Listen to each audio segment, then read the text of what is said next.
Alright guys, welcome to another beer review, and take 2 of this one because I got rudely interrupted, and it could be take 3 because my cable is broke, so I'm not sure if this is even charging as I'm recording, and I was on 9%, so this review is doomed already, but yeah, I've already tasted it, already give it a sniff, looked at it, you name it, but I've still got more than enough to actually do a review. So today we're going back over to Mikkeller San Diego, and we're looking at a can of the Mr. Burgundy, which is part of the collaboration series, and this was brewed with Hoof Brewing, who are a brewery who I've heard a lot about. I think Average Joe, aka the Beer Patrol, has reviewed 1 or 2 of their beers. I know he's fairly familiar with the beer because I'm sure he's mentioned them before. As you know, a lot of you guys stateside will probably have heard of them, and people watching this in the UK or wherever you are will probably know who farted. But yeah, I've been very impressed with Mikkeller San Diego. They produced some of my favourite beers of last year. Windy Hill, Beer Geek Brunch, that one that was like a coffee pale ale or something like that. No, it was a coffee Berliner Weisse, and it was just like, what? And some of the beers that they've been knocking out just sounded absolutely fantastic. So yeah, this is a New England style IPA brewed with black currants, clocked in at 7.5% in a 1-pint can. And just look at the awesome artwork, I should say, from Keith Shaw once again. A real master.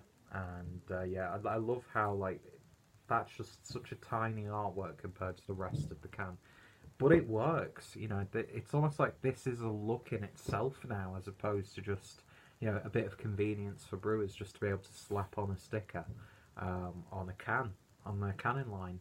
Whereas like it's almost become like part of the design, I've found. And yeah, of course, really cool Anchorman reference there, in case you missed it. I don't know what rock you were living under, bucko. But that's not like a reference to the film, by the way, for those who haven't watched it. But yeah, just fantastic artwork once again. And I swear to God, I'd better be able to get that label off without ripping it. Anyway, so as you can see, the beer's already opened. Already got some in the glass. And just look at that. Absolutely wonderful.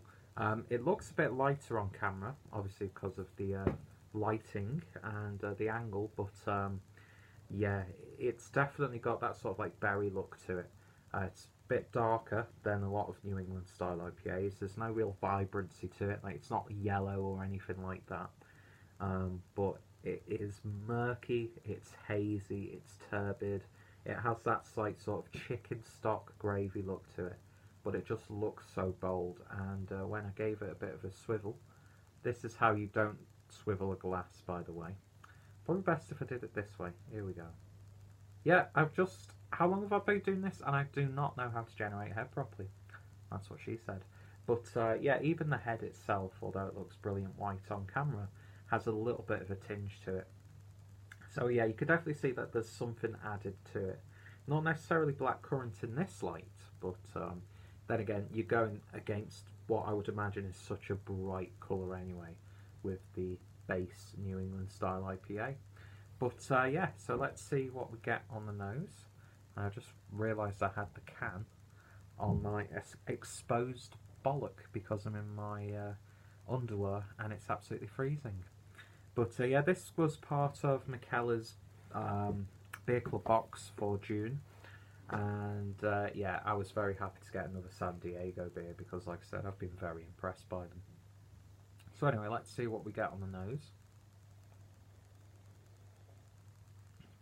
You definitely get that blackberry in there. I keep saying blackberry, blackcurrant in there. Then you get sort of like a fragrant ranch trees fruit pastel aroma. Almost has like Parma violets as well. A little bit of a Vimto sort of vibe going off. But it marries itself beautifully with those hops. Big tropical fruity hop character. A little bit of a, almost like a slight menthol or eucalyptus sort of vibe in there as well. almost like minty, like spearmint or something.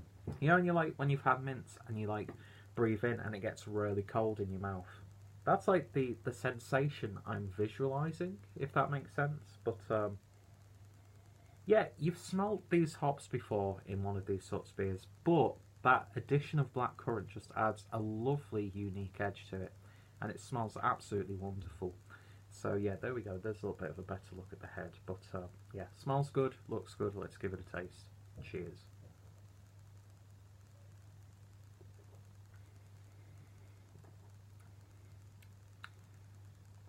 It hits the spot. It really, really does.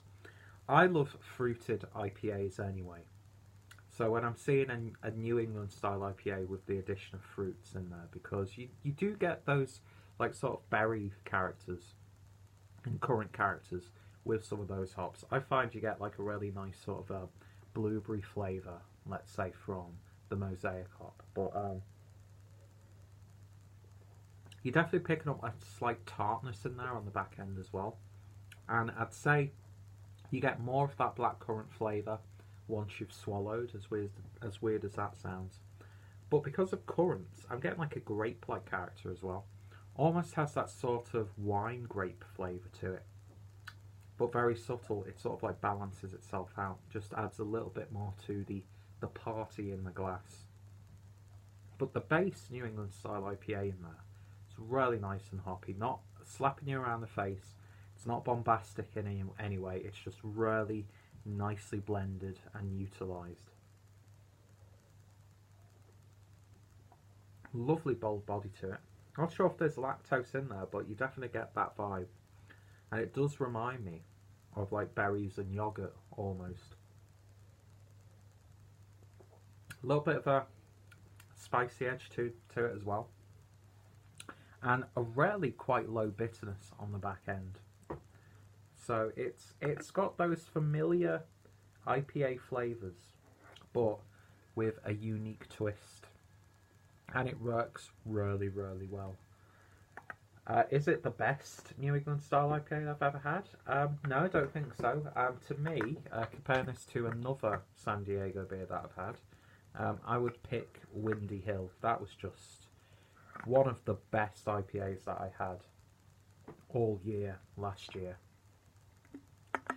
But yeah, as someone who likes IPAs with the addition of fruits in there, doesn't matter if it's citrus, doesn't matter if it's a berry, whatever, I just love getting those fruity flavours out of an already fruity tasting beer. And I think this works really, really well. ABV is massed nicely. Lovely bold, chewy body. A little bit sherbety actually, now that it's all in the glass. So it's got a little bit more zing. Usually when I find when I pour it all in, you get a little bit more of like a muted breadiness because of all the rest of the stuff in the glass. But this, it's lovely. It really, really is. And I heard a lot of people on the Mikkeller Beer Club Facebook group saying they didn't really like the flavours. I think it works. It's something a little bit different. It's a little bit familiar at the same time. Doesn't stray too far from what you're used to, but it adds something a little bit different, and it's a really wonderfully brewed beer. So yeah, I'd happily have this again, and I'd love to try more in this series, because I think Mikkeller San Diego are just knocking it out of the park with every beer that I've had. But yeah, so in terms of a rating then on Mr. Burgundy from Mikkeller San Diego and Hoof Brewing, I'm going to give that one a very solid 8.5 out of 10.